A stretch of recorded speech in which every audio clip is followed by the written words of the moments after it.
Casei com uma Gabriela, por ela ter muita guita. Bom dia, pessoal! Tudo bem com vocês? Aliás, depende da hora, né? Se é boa tarde ou boa noite.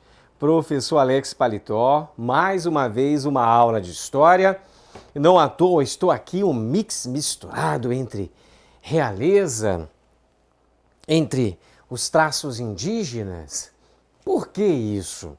Por que o professor Alex Paletó, do que ele está caracterizado para a aula de hoje? É porque nós vamos falar sobre um tema bastante importante e que influenciou diretamente no princípio, numa tentativa de formação de identidade cultural do Brasil. No momento da família real portuguesa vir ao Brasil, não à toa, escolhi uma música de Roberto Leal, uma música tradicional portuguesa, que fala um pouco desses personagens que encararam o grande oceano, deixaram a Europa e transferiram o Estado português para o Brasil. Um momento importantíssimo que vai amadurecer a ideia de independência do Brasil. Vamos entender então esse contexto dessa mistura cultural entre a Europa, a nobreza portuguesa e os nossos traços nativos indígenas e naturalmente também africanos. Primeiro, tomar aquele café jurássico, né? O pessoal acha que é mentira, ó. Mas tem café sim, ó. Ó, tem café.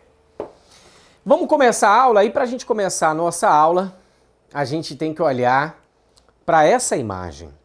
Essa família busca-pé real maravilhosa. Dom João VI, príncipe regente de Portugal. Era ele que governava Portugal na oportunidade em que a família real decide transferir o Estado português para a colônia Brasil. Por que isso ocorreu? Por conta das tropas napoleônicas ameaçarem o absolutismo português. Napoleão Bonaparte invade Portugal em virtude de Portugal estar desrespeitando o bloqueio continental, que é um assunto que eu vou explicar um pouquinho mais adiante. Dom João VI não era o filho primogênito, naturalmente não seria o herdeiro da coroa portuguesa, só que seu irmão mais velho faleceu. E ao tempo de que o irmão dele mais velho faleceu, seu pai, Dom Pedro III, também faleceu. Seria um dos motivos que a Dona Maria I, conhecida na história como a Louca, teria então passado, da sua tranquilidade emocional e psicológica e surtado. Foi um dado momento em que a rainha Dona Maria I estava inviabilizada, de governar. O príncipe regente Dom João VI postula essa função para governar Portugal e tomar decisões. Mas como ele foi um cara que não se preparou muito para ser rei, ou para assumir tal responsabilidade, muitos historiadores acabam contaminando a imagem de Dom João VI. É bem sabido que há cerca de 20 anos atrás, a imagem que nós tínhamos de Dom João VI era de um príncipe ou um rei paspalhão, despreparado, um rei fujão, que fugiu, se acovardou em relação às tropas napoleônicas que invadiu Portugal e se mandou para as praias brasileiras. Então ele sempre teve uma imagem de bonachão, comilão, conhecido por consumir inúmeras coxas de galinha, comer coxas de galinha, e despreparado para a função. Só que devemos refletir que esse é um discurso da historiografia portuguesa, que naturalmente os historiadores daquele período, daquela época, ficaram uma arara por conta do seu rei não defender o reino, deixar o povo português à mercê da própria sorte, abandonando Portugal e fugindo para o Brasil, com 9.000 pessoas, não se sabe ao certo se 9.000, 12.000 integrantes da nobreza, fugiram para o Brasil nessa comitiva que, além de Dom João VI e a louca Dona Maria I, estava a princesa espanhola Carlota Joaquina, casamento arranjado, meio Game of Thrones. Além deste casamento ter proporcionado duas personalidades históricas importantíssimas para o Brasil e para Portugal, Dom Miguel, Dom Pedro I. Dom Pedro I, ele é o filho primogênito, poderia ter sido rei, por exemplo, da Espanha, porque era descendente da coroa espanhola, em virtude de Carlota Joaquina, foi rei imperador do Brasil, foi rei imperador de Portugal, lá conhecido como Dom Pedro IV. Na época ele tomou o trono do irmão, o Dom Miguel, na chamada Guerra Miguelítica, Dom Miguel não era herdeiro do trono português. Ele foi nomeado por Dom Pedro I assim que Dom João VI faleceu, só que Dom Pedro I ainda era imperador do Brasil. Ele nomeia Dom Miguel para ser o tutor regente da herdeira da coroa portuguesa, a filha de Dom Pedro I, Dona Maria da Glória, que tinha apenas 9 anos de idade. Dom Miguel tomou o trono, usurpou o trono, forjou um casamento com a sobrinha e se tornou rei de Portugal. Dom Pedro I, quando abdica o trono do Brasil, em nome de Dom Pedro II, ele volta a Portugal, derrota as tropas de Miguel e reassume o trono. Lá é coroado como Dom Pedro IV, depois ele entrega o trono para sua filha e quase virou imperador, rei da Grécia, mas veio a falecer posteriormente. Era casado com uma mulher refinada, requintada, intelectual, cientista, a Leopoldina, a princesa da Áustria, que é uma das personalidades históricas, às vezes renegada, esquecida na história, uma personalidade feminina importante no processo de emancipação política e independência do Brasil. E foi justamente desse casamento de Leopoldina, uma grande mulher, uma grande estadista, de um grande responsável, que era Dom Pedro I, maluco, nasceu o Dom Pedro II, que está ali ao lado. Este que assumiu o trono com 15 anos de idade no golpe da maioridade. Dom Pedro II é considerado por muitos historiadores, entre eles Merideu Priori e Lilia Moritz, um dos grandes estadistas da história do Brasil. Agora, a gente fez aqui um apanhado da árvore genealógica dessa família maravilhosa, que, querendo ou não, de forma direta ou indireta, contribuiu para a independência do Brasil. Devemos entender por que essa família real portuguesa se manda para cá. Naquele momento, Napoleão Bonaparte tomava o poder com um golpe do 18 Brumário na França, aliado com a burguesia, numa tentativa de neutralizar a economia inglesa, a influência da economia e da indústria inglesa na Europa, criando o chamado sistema de bloqueio continental, ameaçando o interesse econômico dos ingleses. Mas também havia o interesse de Napoleão em militarmente promover expansionismo territorial, promover intervenções militares, não à toa ele ganhou inúmeras batalhas, era um grande estrategista. Ele então inicia esse momento de expansionismo territorial, baseado nesse momento da conjuntura europeia, da chamada Era Napoleônica. E aí ele começa o seu expansionismo vital. Napoleão faz um acordo com a burguesia francesa, em detrimento de neutralizar a burguesia inglesa. E muitos países não respeitavam o bloqueio continental. Ora, o que era o bloqueio continental? A ideia de Napoleão era proibir que os países da Europa permitissem que os seus portos dessem autorização para navios ingleses com produtos industrializados ingleses atracassem e assim desembarcassem para escoar a produção industrial inglesa na Europa. Era uma forma de neutralizar. E ele cria o bloqueio continental, os países que negligenciassem, que burlassem esse bloqueio, sofreriam severas consequências, intervencionismo político, militar e econômico. Portugal tinha uma certa dificuldade em obedecer esse bloqueio continental, porque ao longo da história, depois da restauração portuguesa, Portugal tinha muita dependência econômica da Inglaterra, até devia dinheiro para a Inglaterra. Tinha acordos comerciais inúmeros, entre eles o Tratado de Methuen, Tratado de Panos e Vinhos, que prejudicava inclusive a economia de Portugal e beneficiava a economia inglesa. Então, Dom João VI, ora, vai fazer média com Napoleão, apreendendo, proibindo os produtos ingleses de adentrarem na Europa através dos portos de Portugal. Ora, ele vai fazer vista grossa, permitir que esses produtos adentrem na Europa através de Portugal. Há um dado momento em que ele tenta fazer esse jogo duplo. Alguns consideram covardia, em cima do muro, mas outros historiadores entendem que foi uma estratégia interessantíssima, até porque Napoleão revela em seus diários: um dos únicos reis do qual não tinha qualquer tipo, não tinha como imaginar que poderia me enganar, foi Dom João VI. E de fato, Dom João VI é o único de seus monarcas daquela geração da Europa, da geração da Europa daquele período, é o único monarca, o único rei que mantém a sua coroa sobre sua cabeça. Ele volta ainda como rei de Portugal, apesar que em circunstâncias bem distintas da qual saiu. Então havia muita pressão inglesa por parte da burguesia e de Napoleão Bonaparte para que Portugal obedecesse o bloqueio continental. Mas como falei, inviabilizado pela dependência econômica com a Inglaterra. Então a única alternativa encontrada pela família real portuguesa era fugir para o Brasil. Transferir a família real, o Estado português, para o Brasil. Imagine o impacto disso.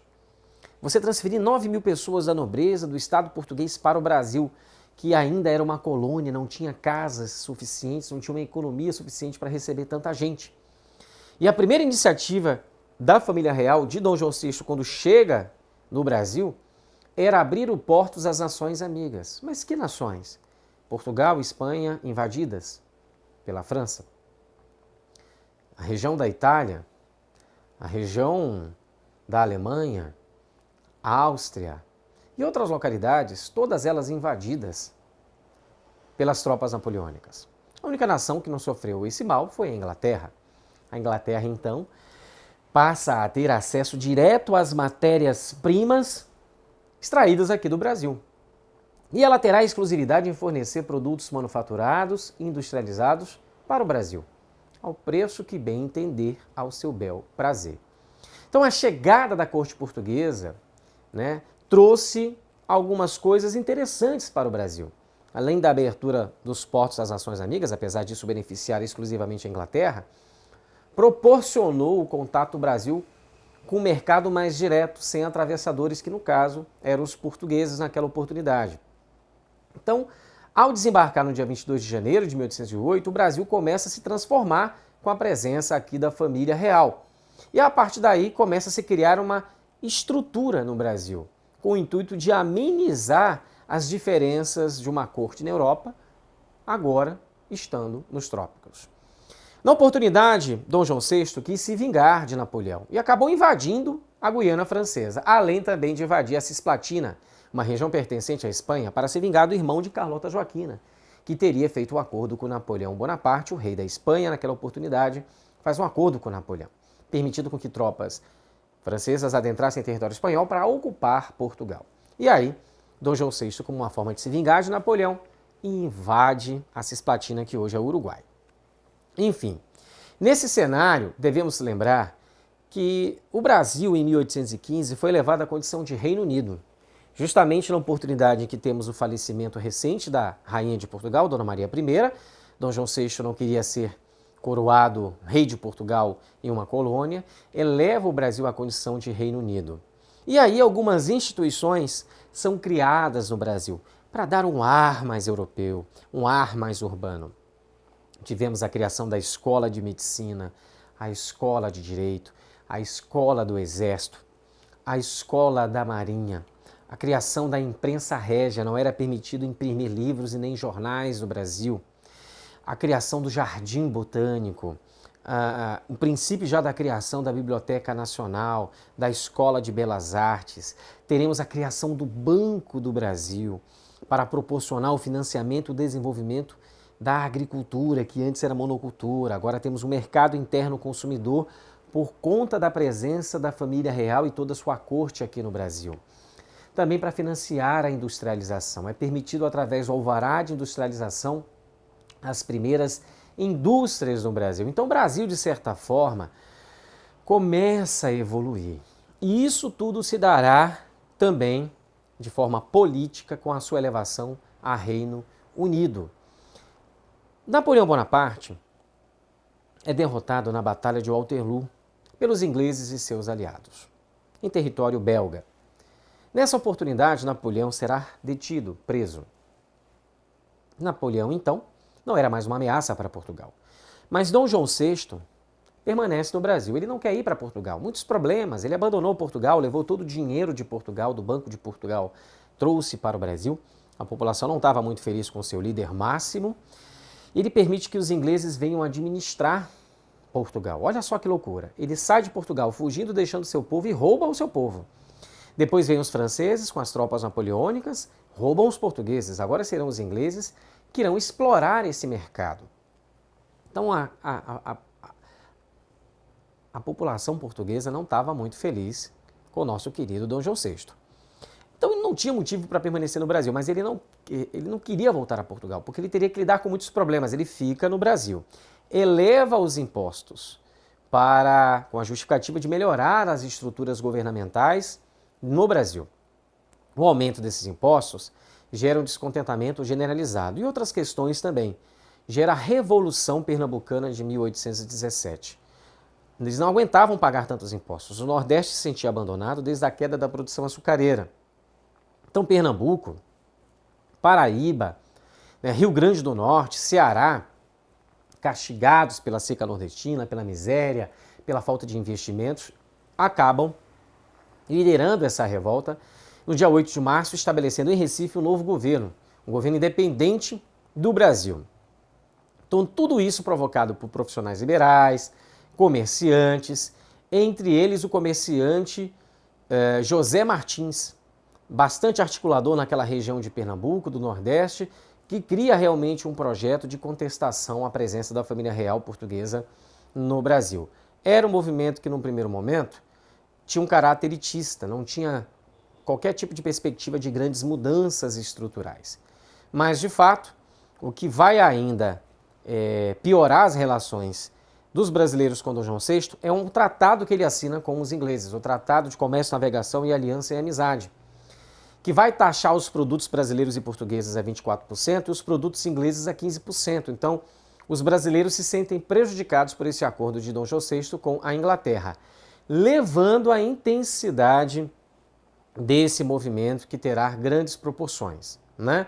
E aí a gente não pode esquecer, naturalmente, dessas lideranças, como do Dom Joaquim Cunha, Azeredo Coutinho, que é um partícipe também desse movimento. Um outro evento que ocorreu durante esse momento, a Revolução dos Padres, e aí a gente pode falar do padre Miguelinho, do padre Miguel Joaquim, também chamado assim, responsável também pela liderança do movimento. Todo esse evento provocou uma mudança nas relações do povo brasileiro com a permanência da família real portuguesa aqui. E também a insatisfação diante de tantos acordos feitos por Dom João VI com os ingleses, como a proibição do Tribunal de Santo Ofício, a proibição em relação a não permitir naquela época a liberdade religiosa aos ingleses, enfim, a nomeação de juízes ingleses para o Brasil, tudo isso deixou a galera insatisfeita. Agora, além do Brasil viver esse momento de revolta, meados de 1820 ocorre ali a Revolução Liberal do Porto. Portugal se rebela contra o seu rei. Inicia um processo de constituição de uma monarquia constitucional. Dom João VI virá o seu absolutismo ruir. E para não perder o trono, não ser destronado, por conta da Revolução Liberal do Porto lá em Portugal, uma rebelião provocada pela burguesia, por alguns integrantes das cortes de Lisboa, pelos comerciantes e pela própria população, ele se vê obrigado a retornar a Portugal. Mas na América Latina, na América do Sul, estavam ocorrendo uma série de revoltas de emancipação política, lideradas por Simão Bolívar, José San Martín, Andrés de Sucre, Bernardo O'Higgins.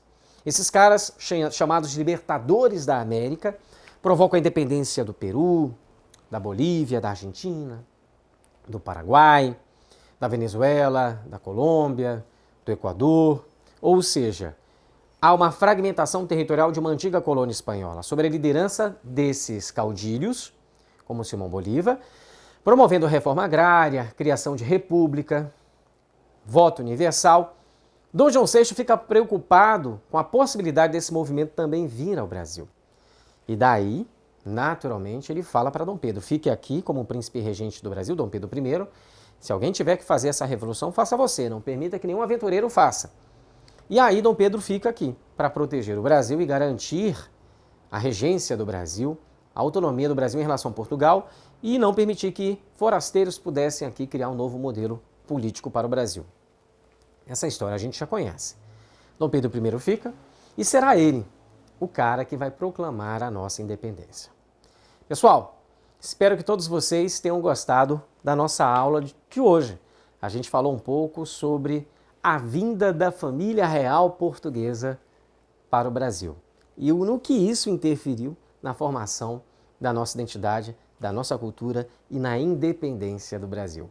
Aguardo vocês na próxima aula. Valeu? Tchau, tchau!